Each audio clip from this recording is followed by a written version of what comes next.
Preocupado com a chance de demitir Ramon Dias, o Corinthians já fez um primeiro contato com Tite. Vídeo de hoje do canal do Nicola traz mais detalhes e fala sobre a busca do Palmeiras por um lateral esquerdo. Ela existe mesmo? Preciso te atualizar também sobre o São Paulo e tudo o que você precisa saber sobre o FDIC, aquele fundo que pode captar até 220 milhões de reais. Para completar, ótima notícia para o torcedor do Flamengo. Falo também sobre o lucro do Santos com Neymar abaixo da temporada passada. Informação também legal em relação à final do Campeonato Mineiro, tem Atlético e América. Falo ainda sobre as últimas do mercado, bastidores, finanças e a Portuguesa negociando o atacante Maceió. Fala aí pessoal, sou Jorge Nicola, bem-vindos a mais um vídeo do canal. Sem perder tempo, só pedir para deixar like, se inscrever no canal e ativar as notificações.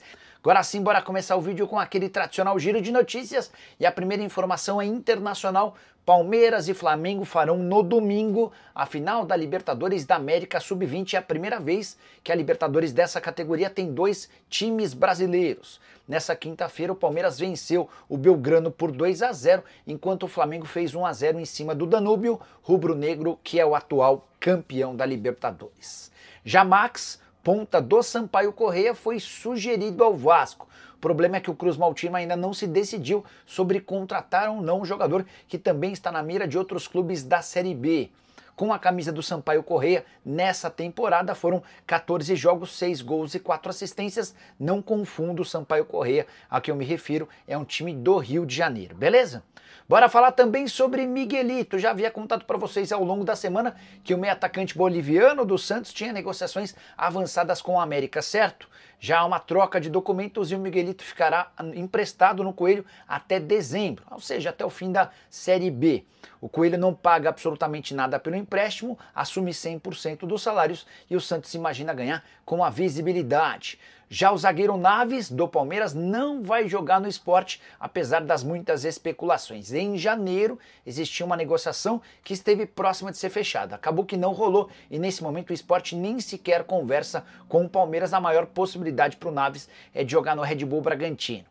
Para fechar o giro de notícias, o Bahia está de volta à Libertadores da América na fase de grupos, depois de 36 anos nessa quinta-feira. Vitória por 1-0 contra o Boston River, na Fonte Nova, o único gol da partida marcado por Jean Lucas. Já o Atlético Paranaense assegurou vaga na terceira fase da Copa do Brasil ao fazer 3-1 no Guarani de Bagé. Os 3 gols marcados por Luiz Fernando, ex-jogador do Atlético Goianiense. Luiz Fernando, que com a camisa do Furacão já soma 9 gols e uma assistência em 14 jogos.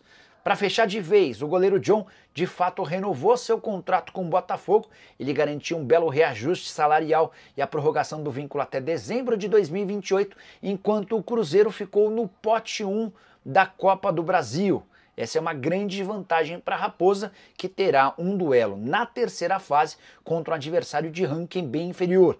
Se o Cruzeiro, por exemplo, tivesse ficado no pote 2, poderia enfrentar qualquer time que vem da Libertadores da América na Copa do Brasil. Preciso falar agora sobre a Portuguesa Maceió, deve ser a próxima baixa da Lusa para a Série D do Campeonato Brasileiro. O atacante de 21 anos de idade, revelado na base da Lusa e que desde o ano passado vem sendo monitorado por clubes grandes, está perto de trocar a Portuguesa pelo Atlético, time mineiro que vai disputar a Série B do Brasileiro. O Maceió esteve na mira de alguns clubes nos últimos dias. O Mirassol da Série A e o América da Série B eram outros interessados, mas o Atlético foi o único que topou bancar uma compensação financeira para a Lusa pelo empréstimo até o fim da temporada. Essa compensação deve girar na casa dos 150 mil reais. Vale a lembrança de que o Maceió surge no Campeonato Paulista do ano passado, chama a atenção do São Paulo e do Santos, embora as propostas não tenham aparecido. Ficou apenas no campo das sondagens. Na atual temporada, o Maceió disputou 12 jogos com 3 gols e uma assistência com a camisa rubro-verde. Bora falar agora sobre Pulgar. O volante chileno renovou seu contrato com o Flamengo. Excelente notícia para o torcedor rubro-negro, especialmente porque algumas semanas atrás o Pulgar estava decidido a cumprir seu contrato, que se encerrava em dezembro, para voltar para o futebol europeu. A mudança passa por uma conversa a portas fechadas com o técnico Felipe Luiz. Felipe mostrou ao chileno a sua importância dentro do elenco e o status de protagonista que ele tem. A partir daí, o Pulgar permitiu que o seu empresário se acertasse com o Flamengo e na noite dessa quinta-feira, de acordo com o jornal o Globo, houve a reunião definitiva para a assinatura desse novo contrato, que só se encerra em dezembro de 2028 e faz o Pulgar alcançar a marca de R$1 milhão por mês de salário. O Flamengo que tem mais de 12 jogadores ganhando acima de R$1 milhão mensais. Só para completar, em relação ao Flamengo rubro-negro, que se prepara para o jogo da volta da final do Campeonato Carioca, com a vantagem de jogar pelo empate contra o Fluminense domingo no Maracanã. Preciso falar agora sobre o Clube Atlético Mineiro, galo forte e vingador. O Atlético garantirá ao América, seu adversário, na final do Campeonato Mineiro, bastante dinheiro. É que a decisão que estava marcada para o Independência foi passada para o Mineirão depois dos 4-0 do Galo no jogo de ida. E a expectativa é de mais de 50 mil pessoas, entre elas basicamente atleticanos, assegurando uma renda de R$5 milhões. Tirando todos os descontos com impostos, entre outras coisas, devem sobrar ao Coelho mais de R$3,5 milhões. Só para lembrar, a folha salarial do América gira na casa dos R$2 milhões. Ou seja, em apenas um jogo, o América vai garantir cerca de 2 meses da sua folha salarial. Foi a forma que o Coelho encontrou para diminuir um pouquinho do prejuízo com a eliminação precoce na Copa do Brasil. O América caiu na primeira fase e deixou de faturar uma boa grana. Só para completar outra curiosidade, o América tem contas em dia, nunca atrasa salários, mas não tem capacidade para grandes investimentos. Até por isso não pôde utilizar o Matheus Mendes, que é goleiro do Atlético, na primeira partida final. Para que fizesse isso, o América precisaria desembolsar R$750 mil. Acabou que o Matheus Mendes não jogou o jogo e foi o titular e falhou feio no primeiro gol e também no quarto gol. A última em relação ao clássico. Até aqui as maiores rendas brutas do Campeonato Mineiro ficaram para Cruzeiro e Atlético na fase de grupos, Galo e América na final, R$4,1 milhões para cada um dos jogos. A tendência é que nesse sábado, 16h30, no Mineirão, a gente tenha a nova marca de público e também de renda. Hora de falar sobre o Santos. Você acredita que o Peixe lucrou menos no Campeonato Paulista de 2025 com o Neymar do que na temporada passada sem o craque? Parece maluco, mas tem uma explicação.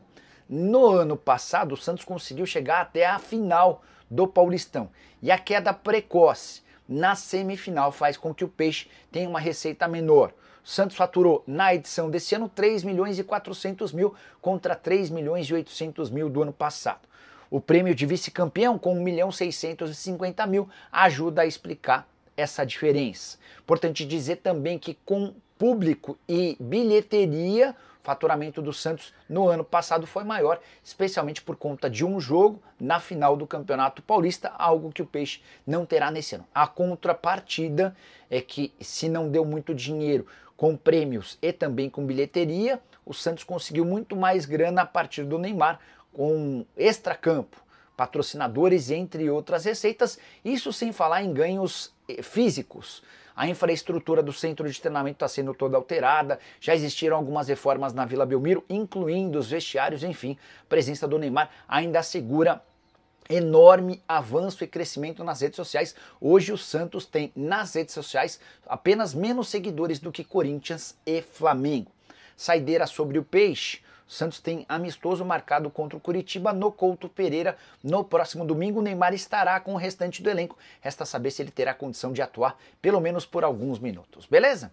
Hora de falar sobre o São Paulo. Preciso explicar tudo para você sobre o FIDIC, aquele fundo de investimentos que pretende captar R$220 milhões para que o tricolor alongue as suas dívidas. Ele paga as dívidas mais emergenciais e passa a ter menos juros bancários, menos problemas com bancos.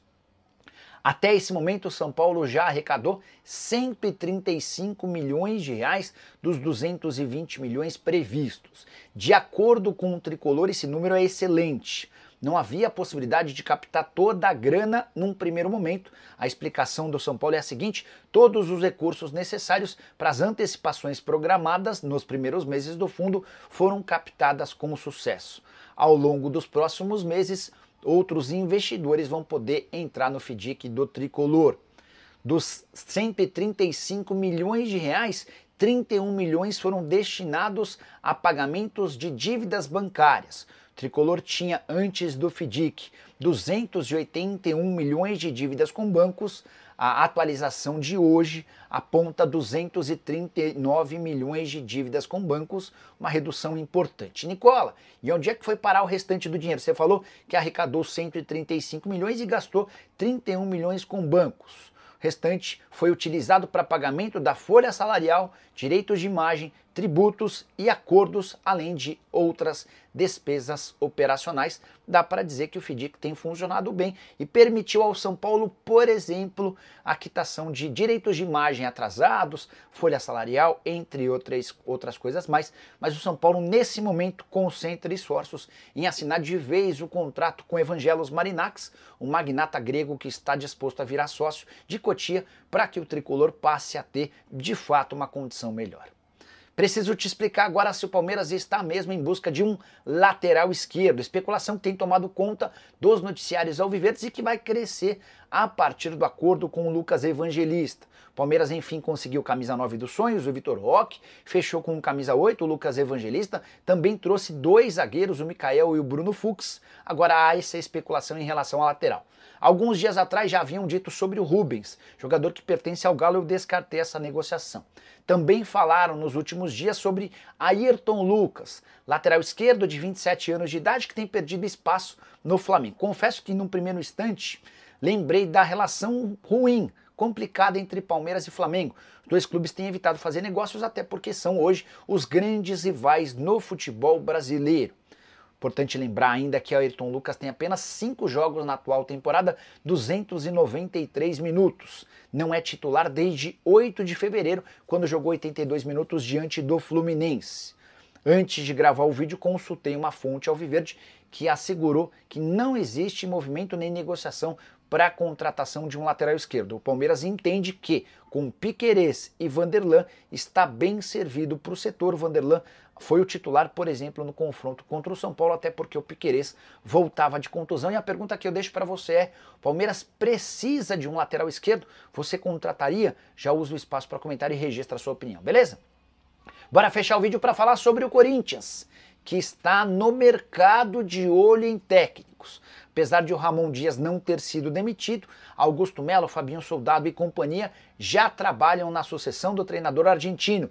Isso porque o Ramon não ficará em caso de vice-campeonato paulista. Palmeiras e Corinthians começam a decidir o título nesse domingo no Allianz Parque, partida de volta marcada para 27 de março.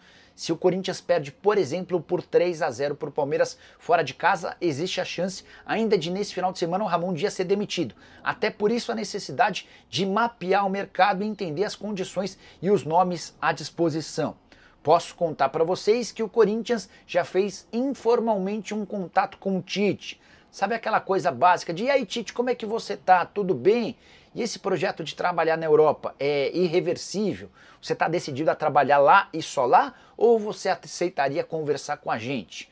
O que eu recebi de feedback de uma pessoa do Corinthians é de que esse primeiro contato com o Tite foi positivo. Ele reafirmou a vontade de trabalhar na Europa na metade do ano, mas não fechou as portas para o Corinthians. Outro nome defendido dentro do timão é Renato Gaúcho.